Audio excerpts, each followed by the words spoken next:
పెళ్ళైనా పండగైనా వేడుక ఏదైనా పట్టుచీరల ప్రత్యేక వేదిక వారాహి సిల్క్స్.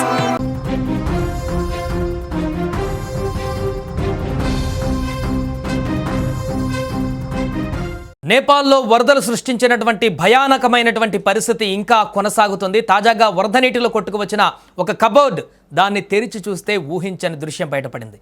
లోపల బంగారం, వెండి ఆభరణాలతో పాటు భారీగా నగదు కనిపించింది.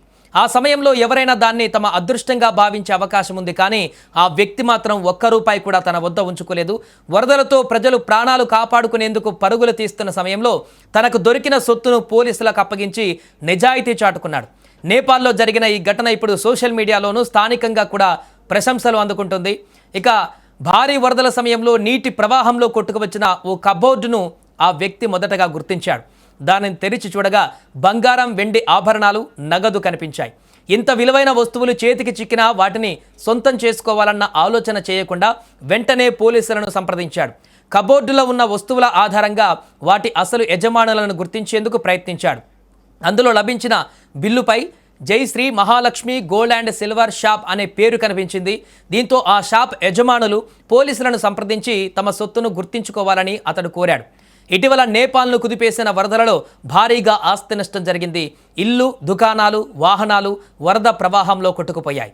ఈ గందరగోళ పరిస్థితుల్లో కొందరు బాధితుల ఇళ్లలోకి, దుకాణాల్లోకి చొరబడి విలువైన వస్తువులను దోచుకుంటున్న ఘటనలు కూడా వెలుగులోకి వస్తున్నాయి.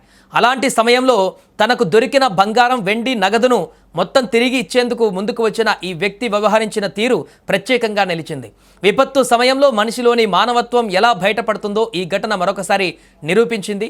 ప్రకృతి విపత్తు సమయంలో ప్రాణాలను కాపాడుకోవడమే కష్టంగా మారుతుంది. అలాంటి సమయంలో దొరికిన విలువైనటువంటి ఆస్తిని తిరిగి యజమానులకు అందించాలనే ఆలోచన చేయడం నిజంగా అభినందించాల్సిన విషయమే.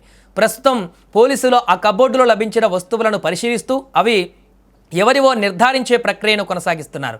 బిల్లుపై ఉన్న షాప్ వివరాలు ఈ కేసులో కీలక ఆధారంగా మారాయి. వరదల కారణంగా సర్వం కోల్పోయిన బాధితులకు ఒకవైపు కన్నీరు మిగిలితే మరొక వైపు ఇలా నిజాయితీగా వ్యవహరించిన వ్యక్తి మాత్రం మానవత్వం పైన నమ్మకాన్ని పెంచేలా చేశాడు. అందుకే నేపాల్ ఇప్పుడు ఓ వ్యక్తి చేసిన పని ప్రశంసలు అందుకునేటువంటి పరిస్థితి ఏర్పడింది.